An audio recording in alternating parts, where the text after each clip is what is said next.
Well, hey, howdy guys, what's going down? Good morning, it's Rick Worth. Hey, how to do? If you guys are new, I'm one of those guys, an artist that's been gifted with dyslexia, and with the help that a dictionary of scriptures and myths. This is a nice old book. That, along with our Bible and the internet and the archive to just about anything and everything you want to find from the computer on the internet. I search out the code, this simple little code that's found underneath basically all of Scripture. Anything that has text that has to do with the Lord or God or spirit stuff, spiritual things. And it's just interesting that, right now, I just did the business with, what's that, the Hopis. It looks like a lot of people wanted to see that. Because people are banking on this. People are banking on hell coming in. And what you should have gotten out of that story is if the wrath comes from the left, from the west, that's the outside world that they're talking about, because that left side, it represents the west in that particular situation is talking about the outside world, mankind. If it comes from them, it's going to be hell. But they equally put the word hell involved with, if you go inside and clean out the inside of you, it's going to be hell too. Just think about 2,000 years worth of garbage inside of you that has to be cleaned out. That's all. And, you come out of it alive. It's the way the stories go. So what I wanted to do is I was going to bring in yet another one. I'm going to bring in the Greek myths. And in order to do that, I had to learn a little bit more about the overall makeup, because what I was wanting to talk about was Pandora's box. Everyone loves Pandora's box. I don't think they really understand what it really means. And so by putting the code to it, you'll understand that the myths, are just like Bible stories. And those Bible stories are these myths as well. And underneath them is a code, and underneath them tells a story that's basically just a particular formula that runs all through these things, and it talks about, and it's really bringing to light a particular way, or we could call it the law, and so the code reveals the true intent of the message, because remember, it's the letter that you're not supposed to read by, because the letter kills when you do that. So you minister by what's on the inside, what you can't see, but that you find, that you seek. You seek this mystery. And remember, the outside is really convoluted and mixed up and everything, where is it that it says you're not allowed to divorce, you can't, do all this, hold your mother, your wife. At the same time, all of these blessed people are having sex with everyone and everything and having great times. And not even touching their wives. God got to do that.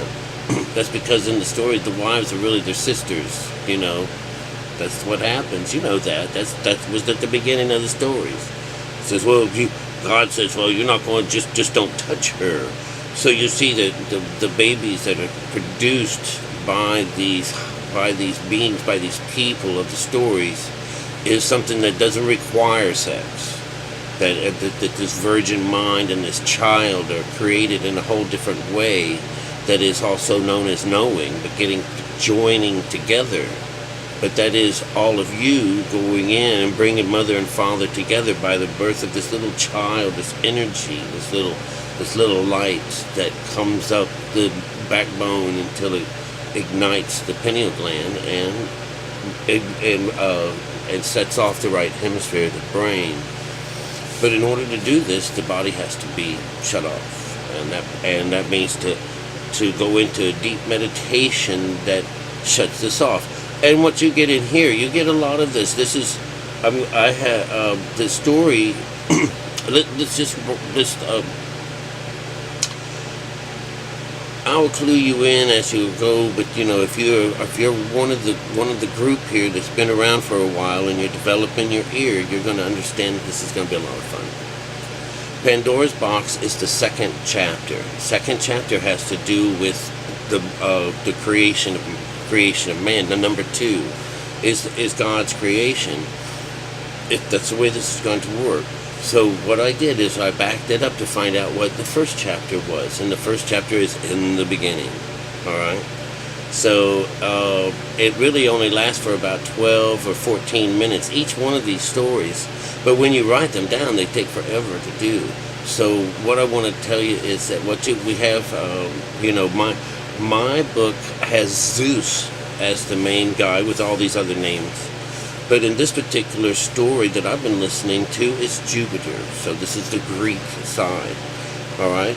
And you understand that, when they talk about these people, they're all the same. This is God. Jupiter is God, in our sense right now.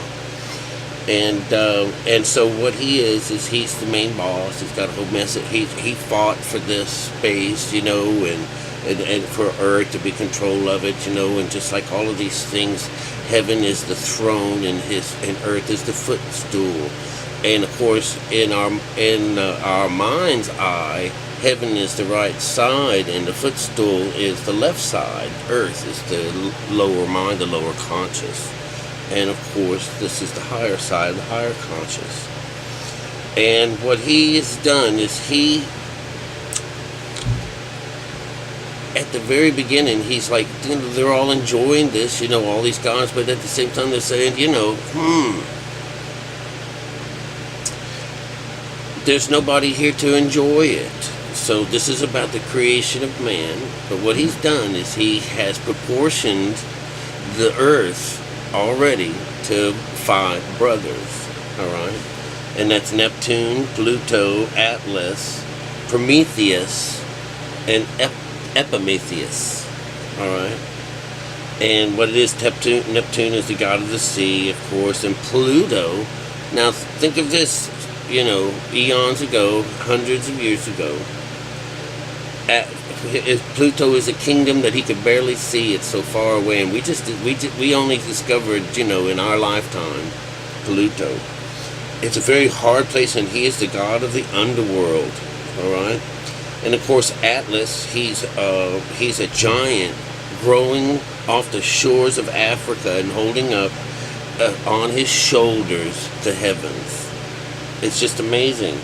And of course, Prometheus and Epimetheus are the other 2 brothers, and Jupiter has caused them to create man. That was what they want to do. Now, those 2 guys, Prometheus and Epimetheus, what they are is that they wind up being you and me, the body. The way it works out is one becomes like thought and afterthought. Or forethought is like having a higher side, which would be the spiritual side. And then you would have the physical side would be the Epimetheus. He would would be like the afterthought. And so what they wind up being is, if you remember when Adam and Eve are made, they take a rib from him, a bone, to make her, and we know that she becomes the spiritual side of him. That's the woman, all right? So this is the way it's working out, is that in this particular situation, bone and flesh, that's the part that they talk about, that cleaves together. That's what makes the human being. That's the individual. So it's the individual. Isn't that interesting? Now listen. Now what happens is Prometheus.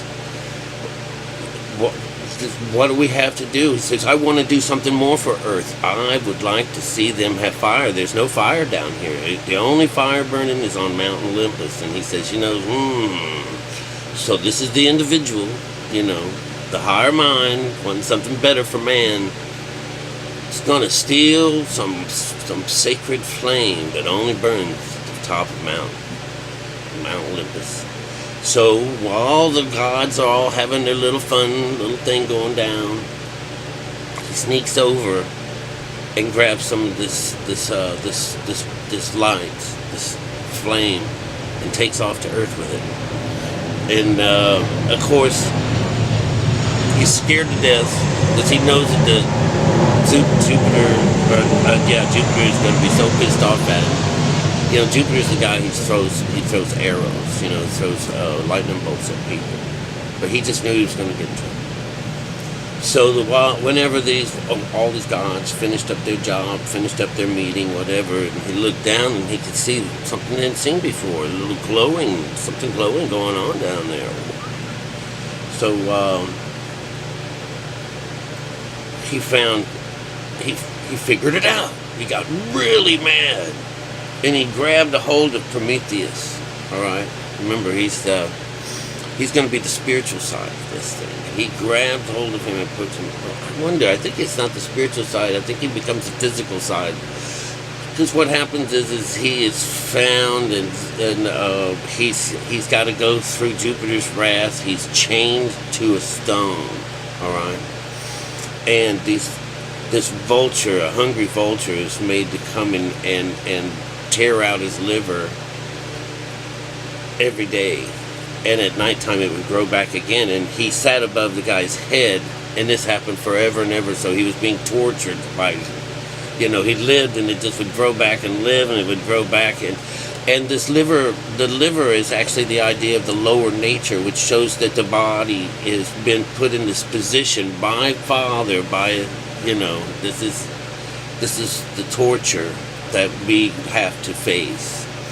All right, the skin has to go through, but the idea that he can, live through this transformation.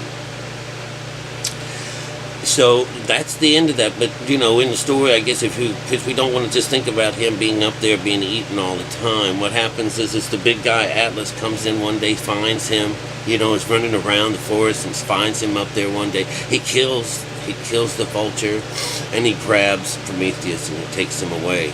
His name can never be spoke of anymore up in heaven, up in Olympus. But the men down below use him as he brought us fire. He brought us fire, and they give him he's one of the biggest of the heroes of men. All right, and men means lower mind. They're not saying women. All right, that comes in chapter 2. All right, so that's a pretty interesting story. So what holds the spirit and the skin together? Remember, that's the idea of our duality, where God is an image. We are the image of God, this lower and higher conscious, and what cleaves us together between here is the bone. All right? So Pandora's box winds up being pretty cool too, and I'm not going to read it all either. But in the early days, with Prometheus in them, right? In that time, there was no strife. Man was just happy as a clam.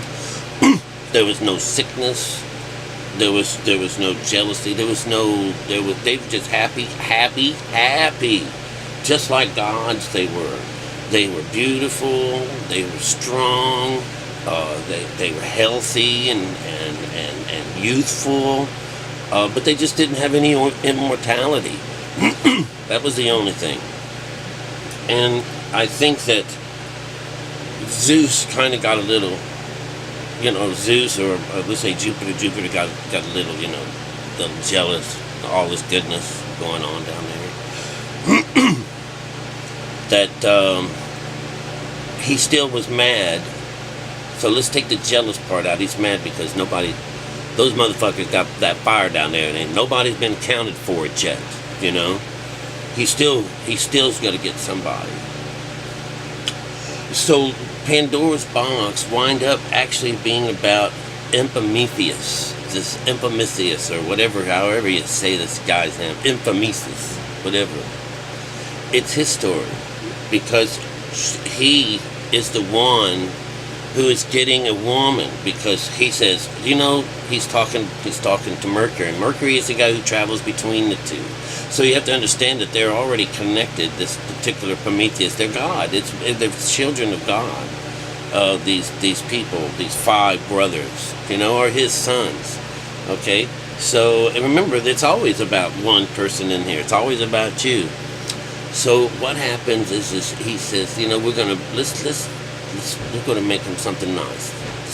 So they pulled some clay together like they had done when they made man, and they pulled up another one, made another one out of clay, and they called this creature woman. All right, just as simple as that. And it's meant to lift the burdens, off of man's back, to help him out. So we know in a go for wood, that was go for her. That was gopher wood for Noah's Ark. It was go for her wood. Go for her. That's why there's no such thing as gopher wood in this world. It was just the way that the translation came up, but it's a go for her. There's a meat her. All these about meat. That when you go to a tree, this is going to be for your meat. MEAT. So it's supposed to be for your for your going meat. It's just a play with words. So, anyways, the way it works out is that there's the Prometheus guys. He's oh, my brother, oh, poor thing, and he's sitting there sad, and he says, oh, so let's make him a man, let's make him a woman, comfort. All right. So what happens is, he's watching, he's seeing from far away, so that he is in a dream state, he's in meditation, because he can see coming with Mercury. Mercury's coming with someone, and this beautiful woman was so fair, with golden hair, with her right arm stretched out to greet him. And so the only time that he is with this woman is when they're laying underneath the trees, and that's all they do is lay underneath the trees. All right. And so, and when he is up, and they're talking, she's it's a really fun play. They get along great. They have a great time sitting underneath the tree together in bliss.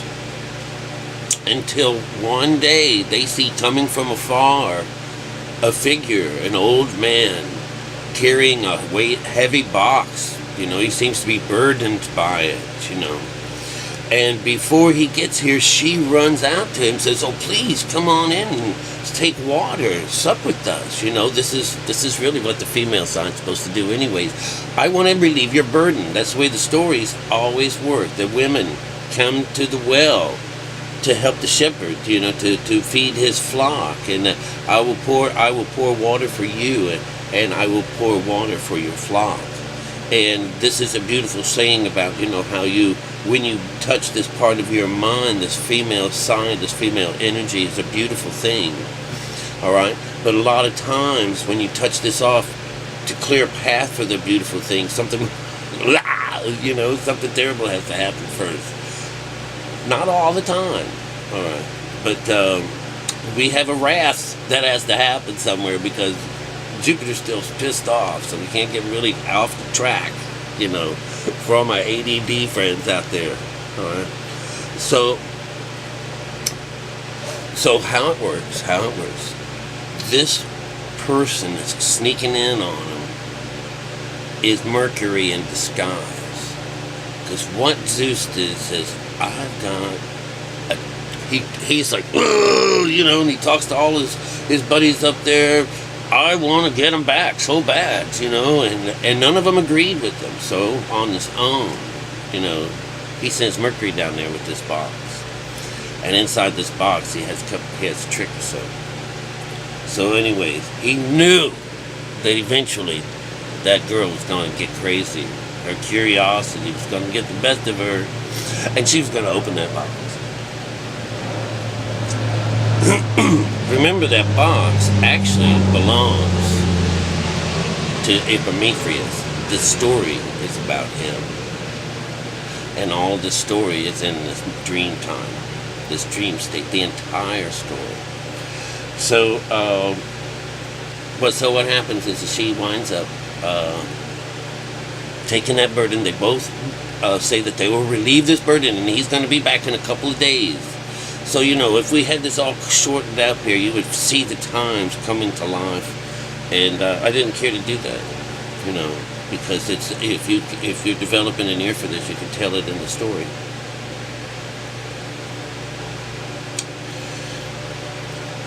What happens? He cares nothing about it. This Epimetheus guy doesn't care anything about it. Just let it go. But she just like, oh my God, what is it? What is it? What's in this box? So they describe the box. The box is square, whatever, and it's got 4 sides and it's got a lid to it. All right. The 4 sides have got faces carved in them. They never really say. It's probably somewhere else in here about the description of it.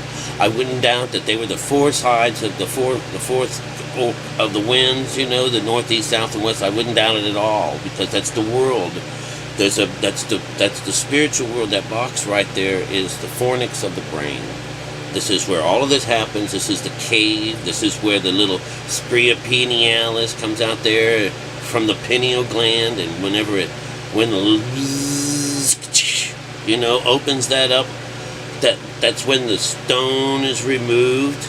That's what all of this is about. This is science of the mind. And it's talking about how to do it, underneath this set. All right? And this is how the word is preserved, all right, through these neat little stories. Because everybody's going to love to hear these stories. And as long as they keep them correct, and don't change the words, they'll be just fine. So what do we get out of this? What do we get?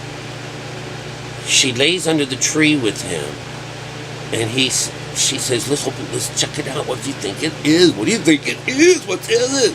And he says, leave me alone. Don't bother me. Don't go in there and do anything, And she keeps on and keeps on. She had 1,000 questions. 1,000 questions. Remember, this whole idea of her being introduced to him is that she is the 7th chakra. She is it. She is that lotus flower with 1,000 petals. That's what she is. That's what she means. And the crown that she wears, has 1,000 lights on it. All right. Beautiful jobs in pain. So he's fallen off. He's just like, I've had enough, and just weary of all her questions, and he just goes off. And then she reaches over there and she looks over and she kneels down by this chest and she's looking at it and she says, it's bound by 5 cords and it's got a strange knot at the end. And she feels like, I don't know. She look around, the way they got it right in now, that she's like, she's just like, it's like, I'm going to do this, but I know I probably shouldn't do this. What am I doing? What would I know what's on this burdens? The burdens that is on this man. How would I know anything about him? And so, what happens is she begins to hear a little voice coming out of her saying, Pandora, open us up, please. Or let us free. What does she say? Let me say if we got the better word for it. It says, still wondering what you heard the small say. Open, Pandora, please, let us out. Please open the lid and let us out. Well, they repeat that so many times that I'm almost sure that this is that when you're shutting off the 5, 1, 2, 3, 4, 5, they repeat themselves 5 times. And that that double is repeated 5 times throughout this thing. Just like with Jesus, he says to take no thought, and all of those sequenced text after that was take no thought and then la la la. Take no thought and then la la la. Take no thought, then la la la. Take no thought. It wasn't saying not to do anything. It was taking thought. It was talking about. It was describing each one of the six, or each one of the five senses. Don't take no thought for what you eat. It's probably something about your taste or move on. I don't know. But I mean, I'll look it up and I'll tear it up and I'll tell you. But that's what it means. Five. That's how they go about doing things. It's another part of the code. Anyways, when it all comes down to it, she played with this little rope, and after hearing these people, she just really thought that she was going to let loose something. Some kind of creature was stuck in there.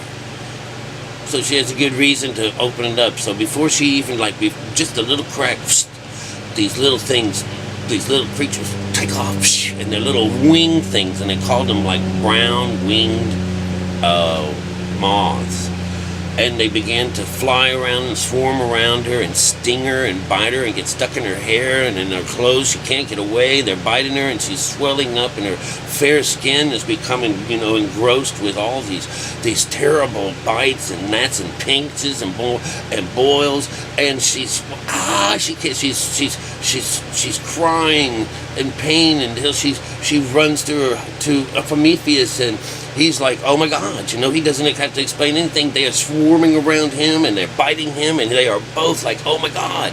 And this happens for an hour, So the next scene is that these husband and wife are sitting around, putting herbal things on top of their skins to take away. When she starts to say, it was me, I opened up that lid back there and brought all this upon us.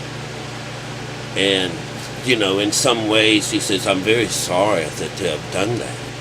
And then later on, they would say that this is what she did. What she did was,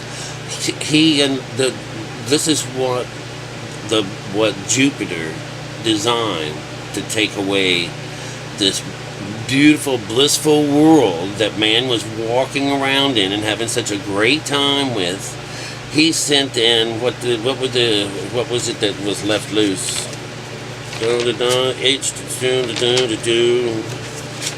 I thought I wrote them down. Well, anyways, I can tell you what they are. Hunger, jealousy, anger, and pain and sickness. All these things that manifest with man. They weren't talking about demons and this and that, but this was things that would attach themselves to the skin and cause them pain. And no longer will they be able to dwell in the meadows and all this place and find peace, for evil will have made its dwelling there. And so this is to take peace from the lower mind, which it didn't have before, or which it had before, and to take it away.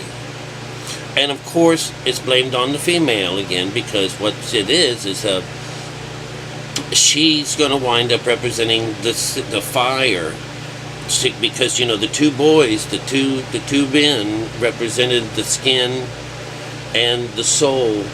All right, that's what binds them, but they themselves have to have that mother and father, the king and queen of this story, the mother, which is there's the Mephius guy and Pandora.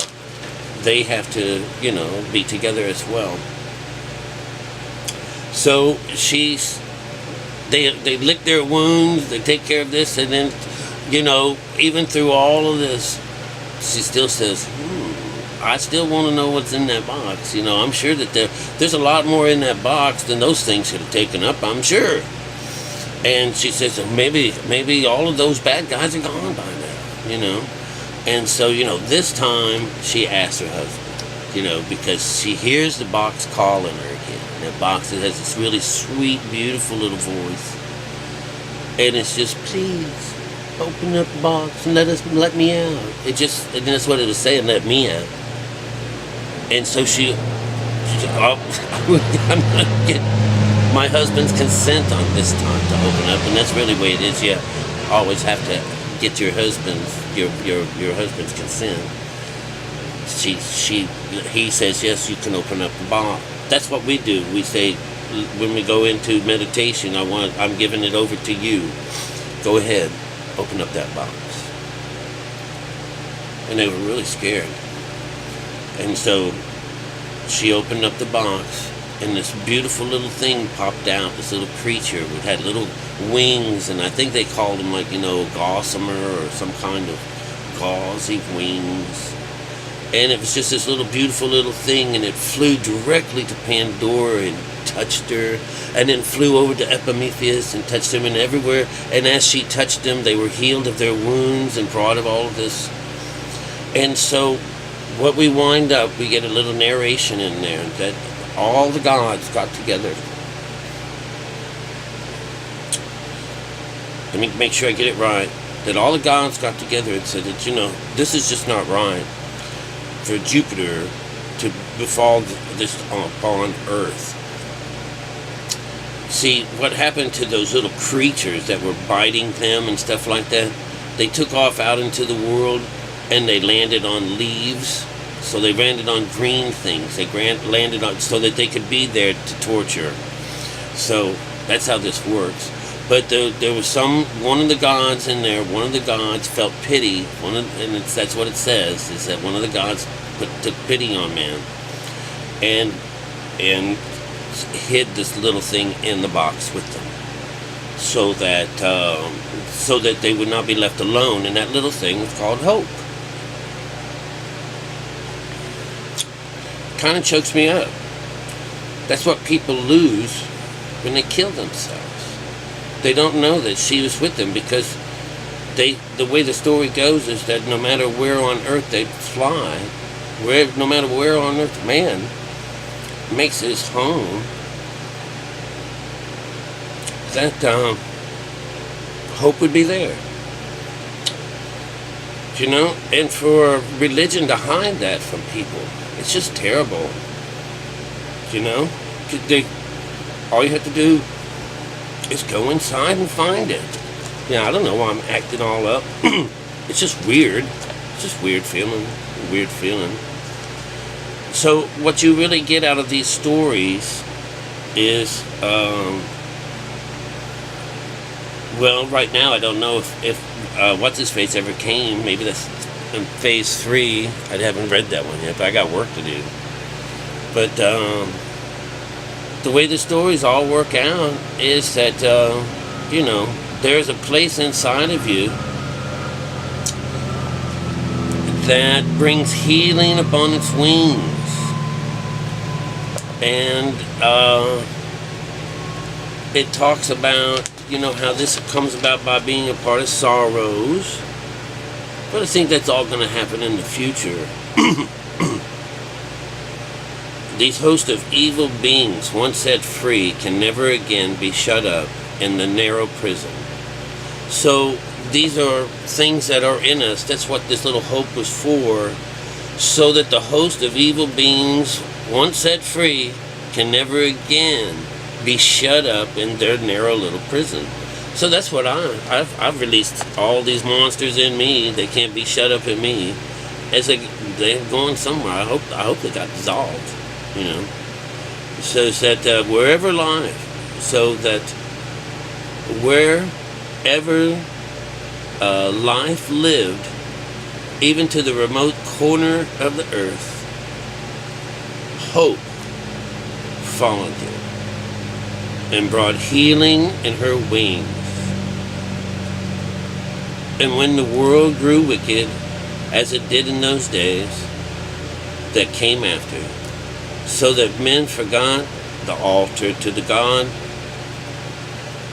hope was still remembered with votive offerings, and his shrines kept garmented with flowers. All right, so the shrine is actually you. Your flowers are the kundalini, the different chakras. You can tell that those are all about flowers. It's still there. It's just not used. So, there's a wonderful little story, and it started from the front. I gave you the first two stories in a synopsis of some kind.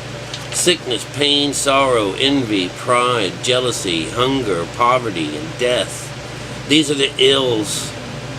These are the ills that Jupiter wanted to put in an oak chest and bound it with a golden cord. He knew that sooner or later Pandora would open that chest, and then men's life of untroubled happiness would be forever at an end.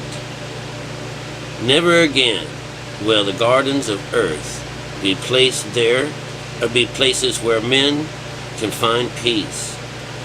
For evil things have taken up their dwellings there, and they will stay for always and always and always and always. The world should, as the world should lust. All right, that should have been for always, which means world, and as long as men, go after lust, that's the way it's always going to be. So it's just really interesting how all this works out. And of course, another story that follows the code. Pandora's box. Alright? Check it out. Love you later.